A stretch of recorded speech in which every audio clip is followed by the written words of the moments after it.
కథాస్రవంతి. కీర్తిశేషులు శ్రీపాద సుబ్రహ్మణ్య శాస్త్రి గారి 133వ జయంతి సందర్భంగా వారి గురించి శ్రీ భమిడిపాటి గౌరీశంకర్ గారు ప్రత్యేక వ్యాసం, అనంతరం శ్రీ శ్రీపాద సుబ్రహ్మణ్య శాస్త్రి గారి పోలీసు కథ వినిపిస్తున్నవారు పప్పు భోగారావు.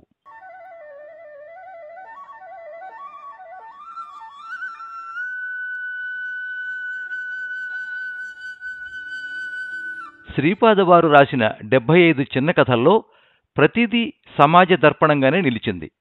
కలుపు మొక్కలు, గులాబీ అత్తరు, అరికాళ్ల క్రింద మంటలు, ఇలాంటి తవ్వాయి వస్తే గుర్రపంద్యాలు, గూడు మారిన కొత్తరికం, ఇలా ప్రతి కథ గొప్పదనం ఆ కథేనని చెప్పాలి. ఇవన్నీ చదివితే పాఠకుల మనసు, మెదడు విశాలం అవుతుంది. మల్లాది రామకృష్ణ శాస్త్రి గారు తెలుగు వాళ్లకు మాత్రమే శ్రీపాదవారి కథలు చదివే అదృష్టం ఉందన్నారు.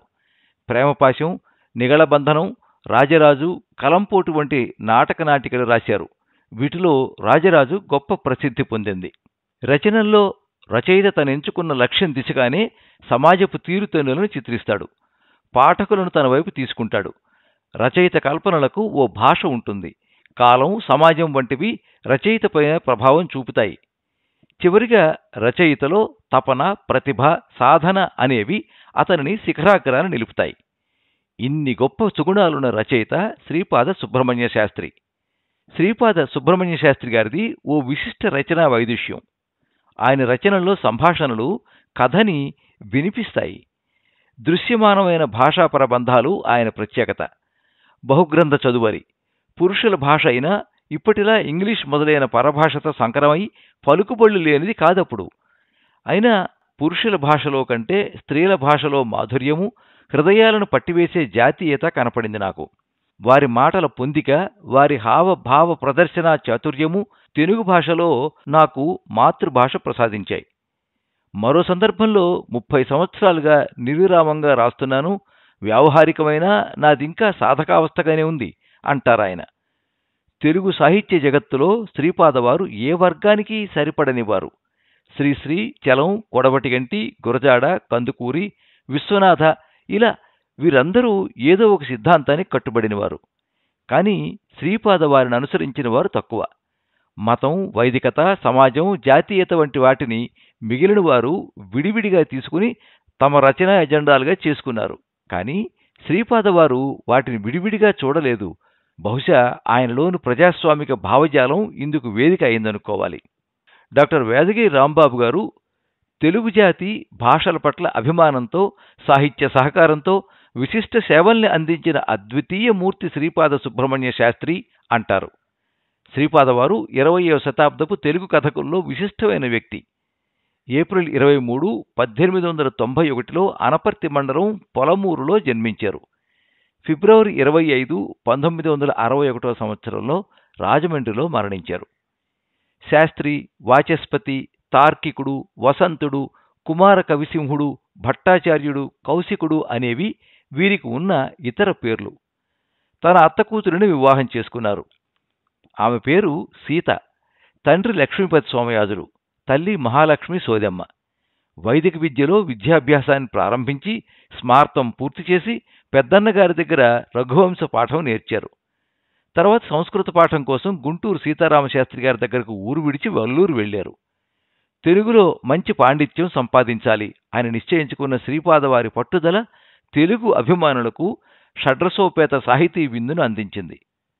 ఆయన తన కథల్లో వినిపించే సంస్కరణవాదం తెలుగు కథకు సువాసనలద్దింది.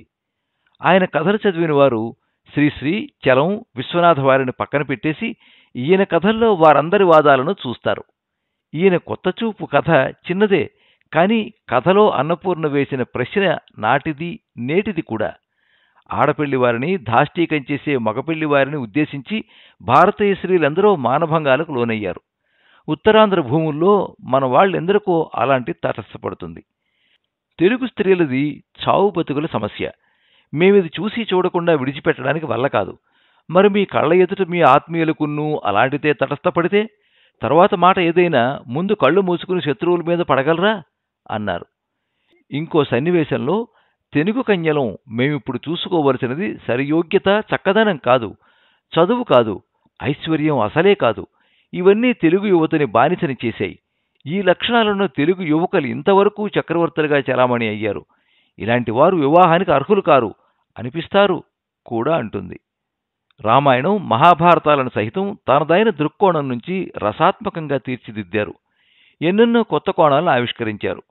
ఆయన తన ఆత్మకథను అనుభవాలు, జ్ఞాపకాలుగా రాశారు. ఇదో అద్భుత కావ్యమనే చెప్పాలి. తెలుగు ఆత్మకథలో ఇది అగ్రస్థానంలో నిలవగలిగేదనే చెప్పవచ్చు.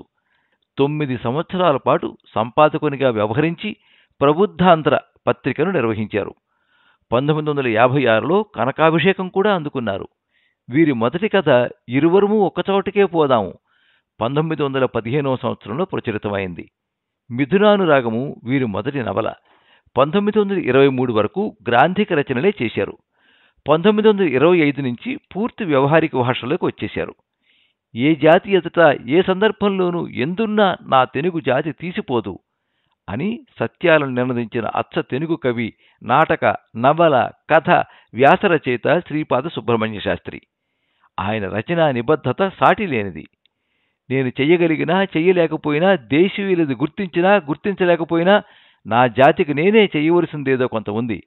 రచనే అందుకు సాధనం నాకు. అది సాగించాలంటే కాలు చెయ్యి ఆడాలి. అలా ఆడడానికి బువ్వ కావాలి. కళాజీవి అయిన వాడికి బువ్వ ప్రయోజనం అంతే. నాకెప్పుడూ ఉంటున్నదే డబ్బు ఇబ్బంది. అనివార్యంగా కాదు, అభిమానం ముందుకు రావడం వల్ల ఏర్పడుతోంది అని తన గురించి తనే చెప్పుకున్నారు శ్రీపాదవారు. ఇక పోలీసు కథ విందాం.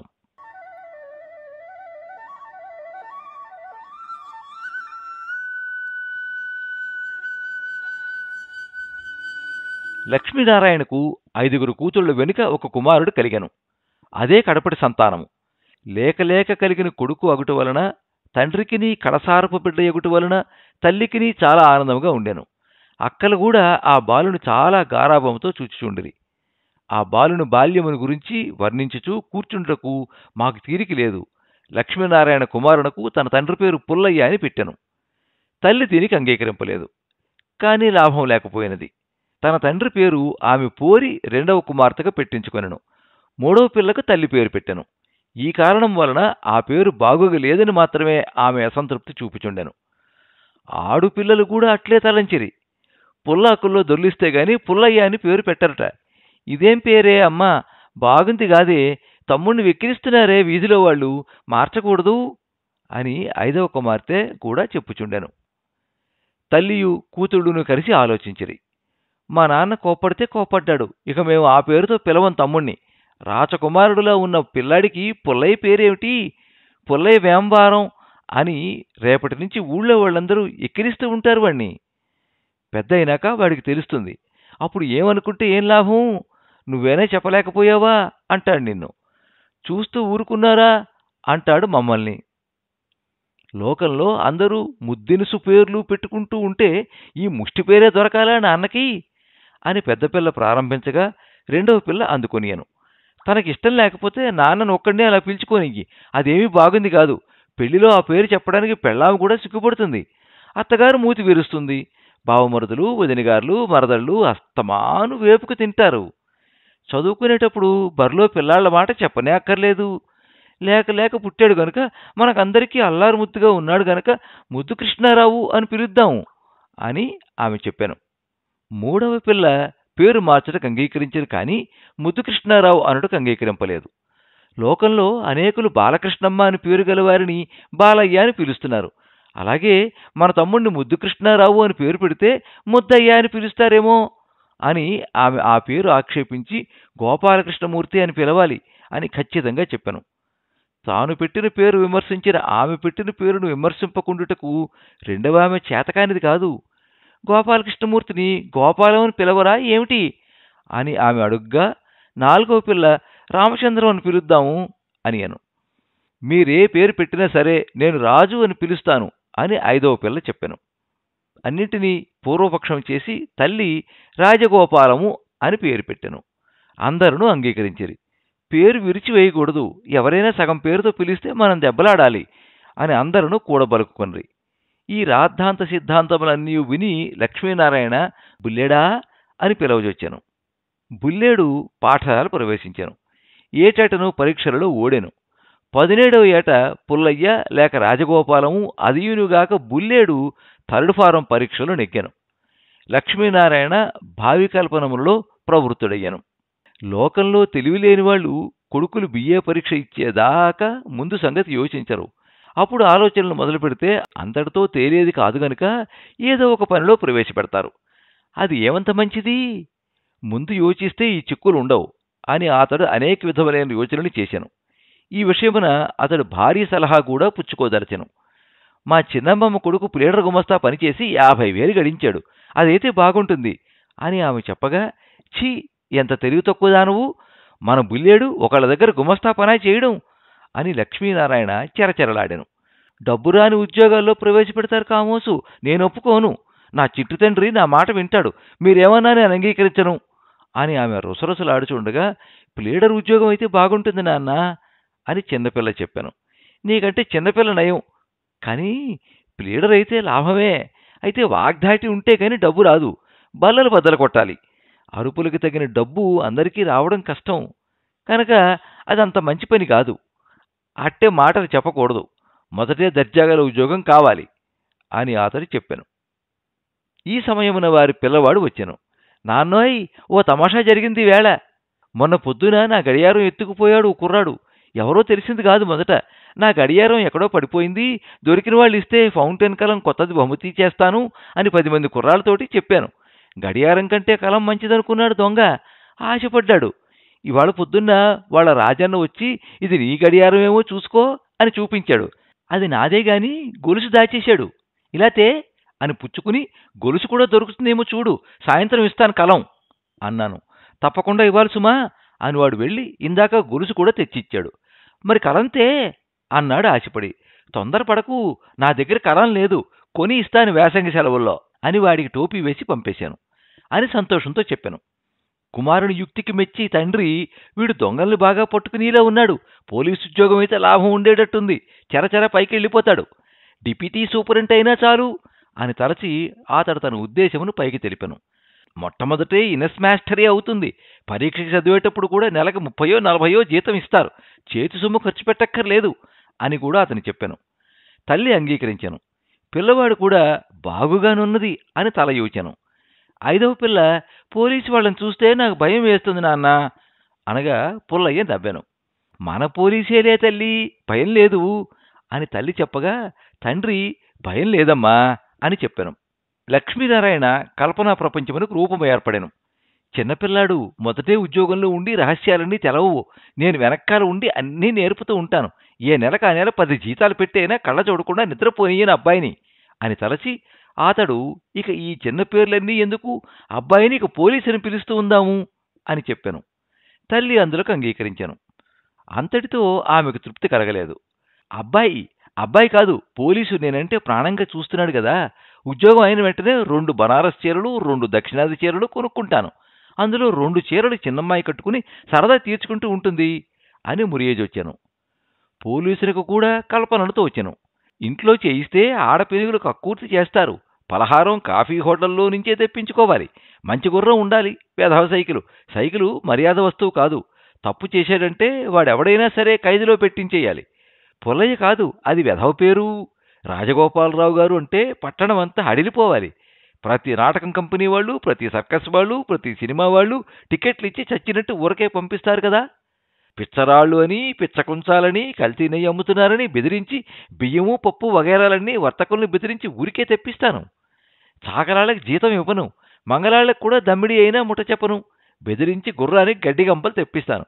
పల్లెల్లోకి వెళ్ళినప్పుడు ఒక్క బెదిరింపు బెదిరించానంటే రైతులు లంచాల కింద రూపాయలే కాకుండా ఉలవులు వగైరాలు కురిపించేస్తారు అని ఇంక నీ రీతిగా అతడు కల్పనను సాగించవచ్చాను. అట్లు కల్పనములలో బుద్ధి తగులుకొనుట వలన 4వ ఫారం పరీక్షలో అతడు ఓడిపోయాను. గుణములు అందరు బాలుర కంటేనూ చాలా తక్కువగా వచ్చాను. బాగా చదివాను, బాగానే రాశాను, మాస్టర్లు కూడా నెగ్గుతావన్నారు అని అతడు దైవవంచనమును తెలిపాను. తండ్రి చింతించాను.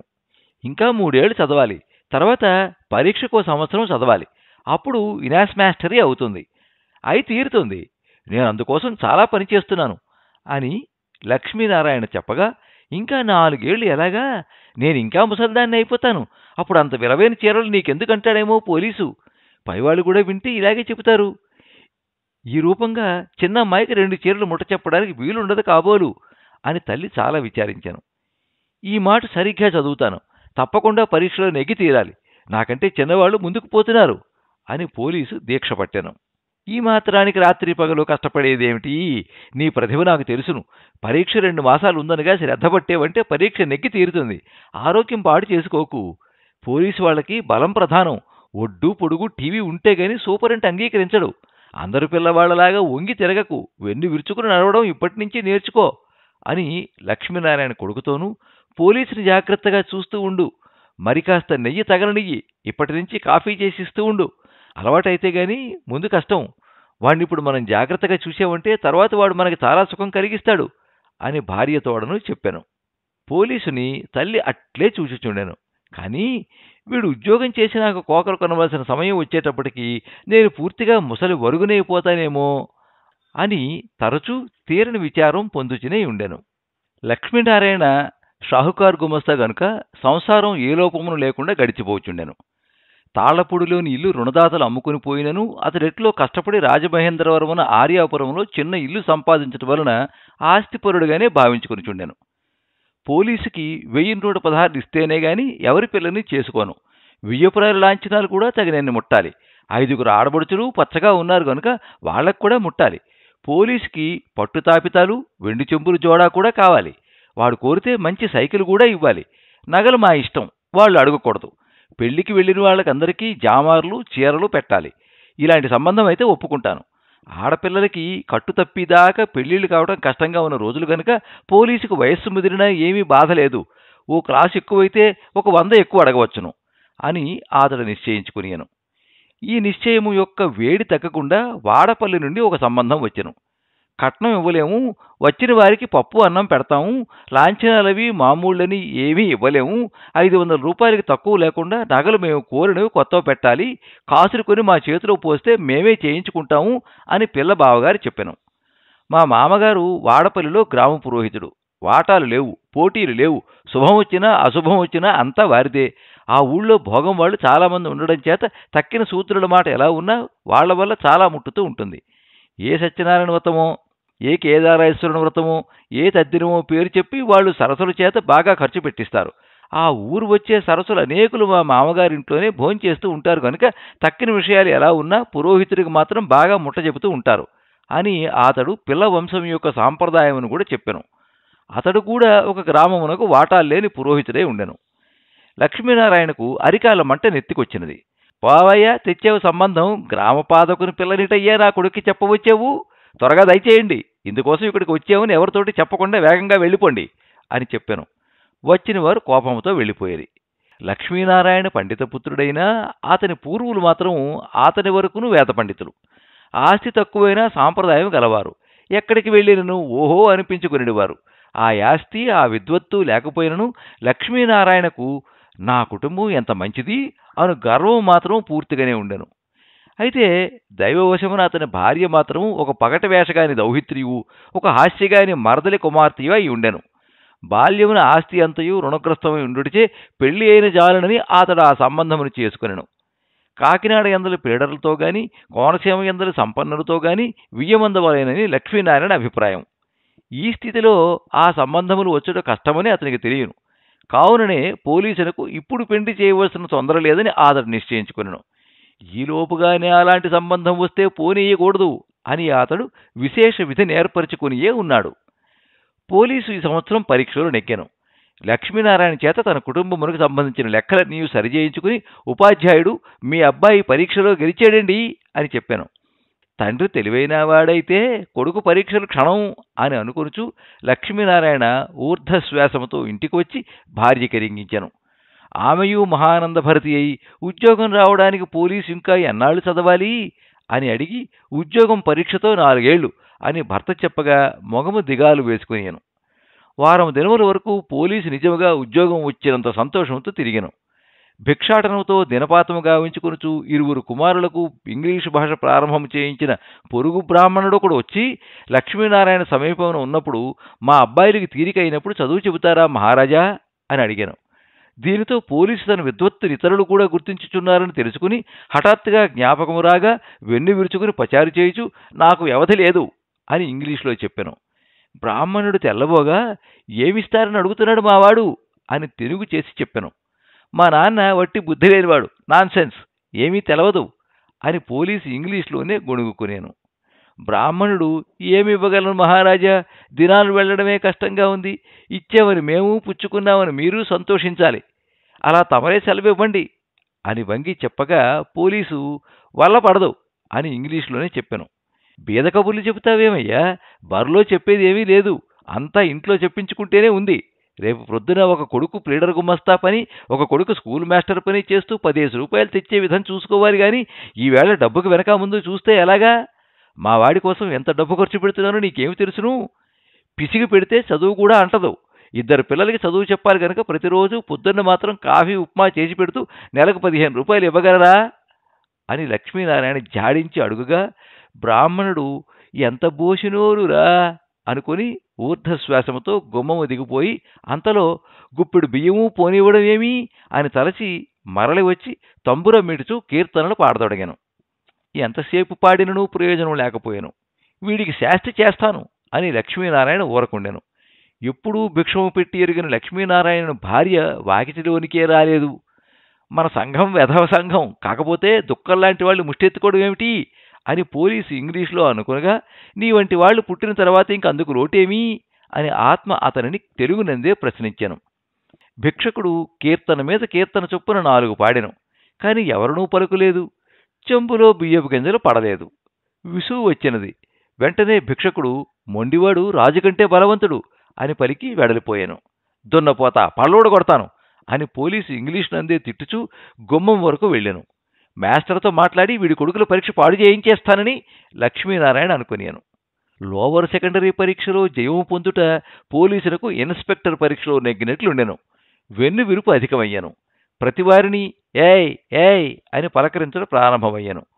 తోడి బాలురితో మాట పట్టింపులు వగైరాలు వచ్చినప్పుడు తన్ను డొక్కలో పొడు, ముందు పడగంటూ చూస్తావేమిరా, పేగులు తీస్తా, నీ గుండెల్లో నిద్రపోతా, ముక్కు నేలపెట్టి రాసేస్తా, తంతా, పిలక ఊడదీసేస్తా, చెవడా లెక్కదీస్తా, ఊచిపుచ్చు కొడతా, పళ్ళు ఊడగొట్టిస్తా మున్నగు మాటల ప్రయోగం మెండయ్యను.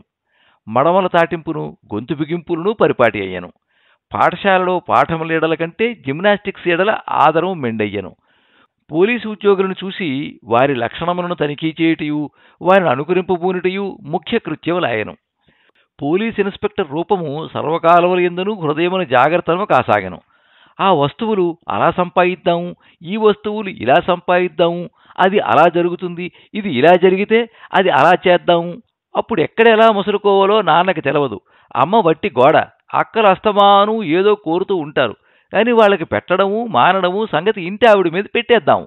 కానీ ఇంటి ఆవిడికి మాత్రం అధికారం ఆట్టే సాగనివ్వకూడదు. మనం అంటే అది గడగడలాడాలి.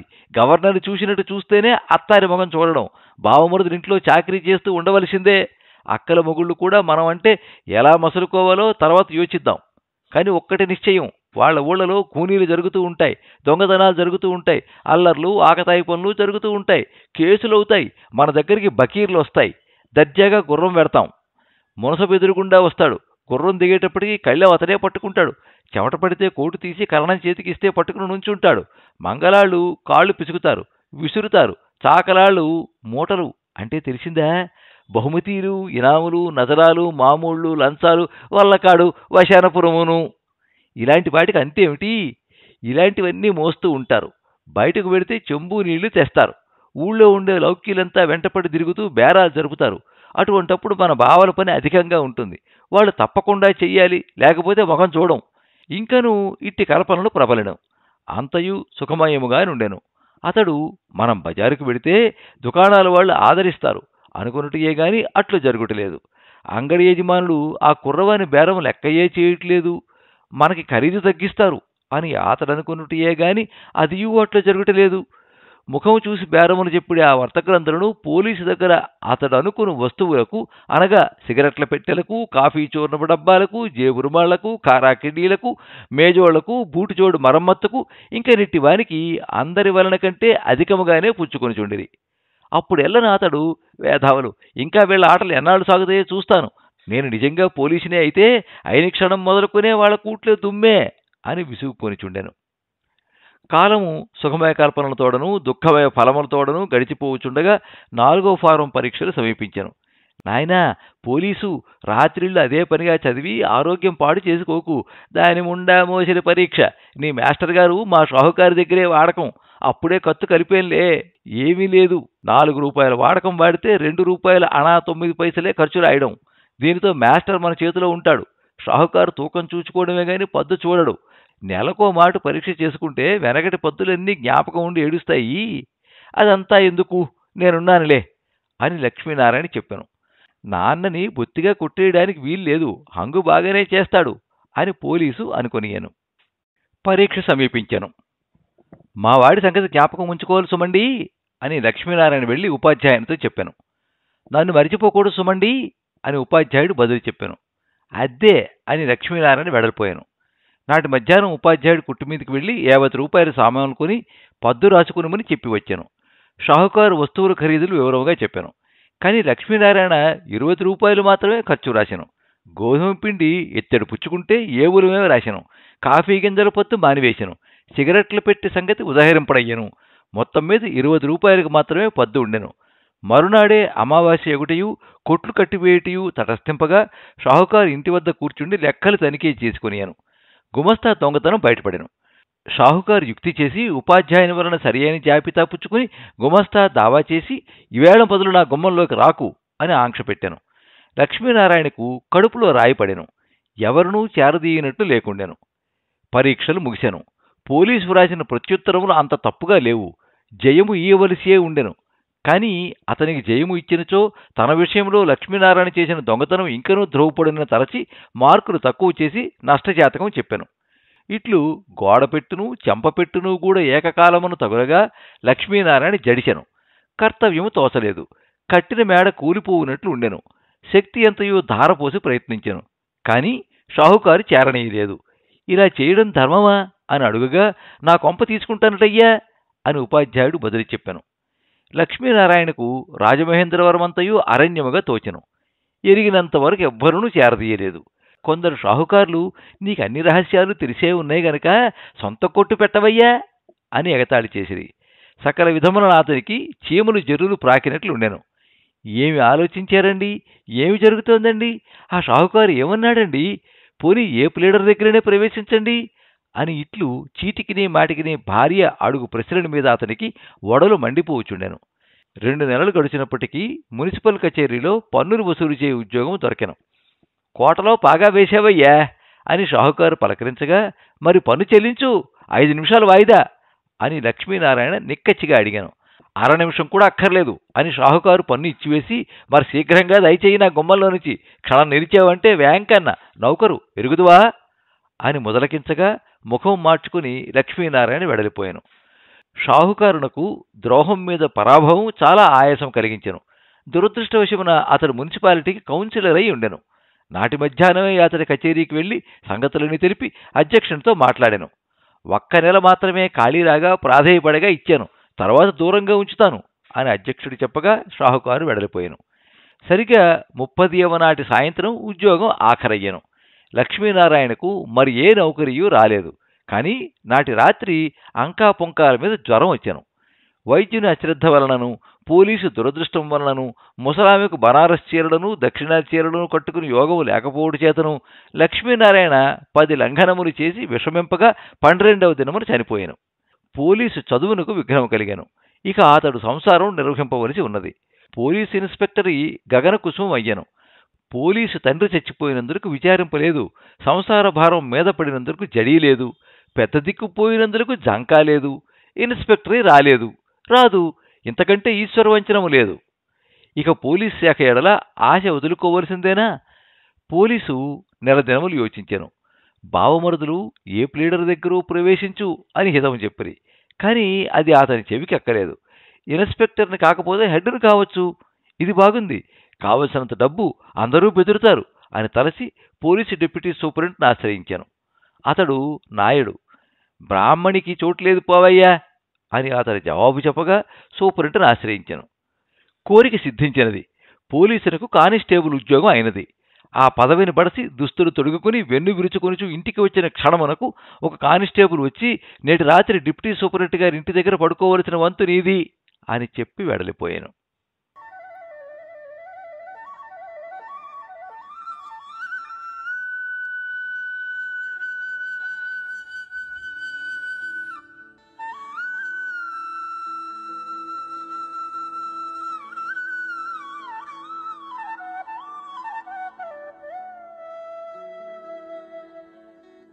మీరింతవరకు పోలీసు కథ విన్నారు. రచన కీర్తిశేషులు శ్రీపాద సుబ్రహ్మణ్య శాస్త్రి. వినిపించినది పప్పు భోగారావు. ఈ కథ కథానిలయం నుంచి సేకరించబడింది. ఈ కథ మీద మీ అమూల్యమైన అభిప్రాయాన్ని కింద కామెంట్ బాక్స్లో రాయండి. ఈ వీడియోని లైక్ చేయండి, మీ మిత్రులందరికీ షేర్ చేయండి. ఇలాంటి మరిన్ని మంచి కథలు వినిపించడానికి ఈ ఛానల్ని సబ్స్క్రైబ్ చేసుకోండి. పక్కనే ఉండే బెల్ ఐకాన్ని క్లిక్ చేస్తే ఇలా అప్లోడ్ చేసే వీడియోల వివరాలన్నీ కూడా మీకు ఎప్పటికప్పుడు నోటిఫికేషన్ ద్వారా తెలుస్తాయి. ఎప్పుడు మీ అభిమానాన్ని కోరుకునే పప్పు భోగారావు. సర్వే జనాః సుఖినో భవంతు. కథా స్రవంతి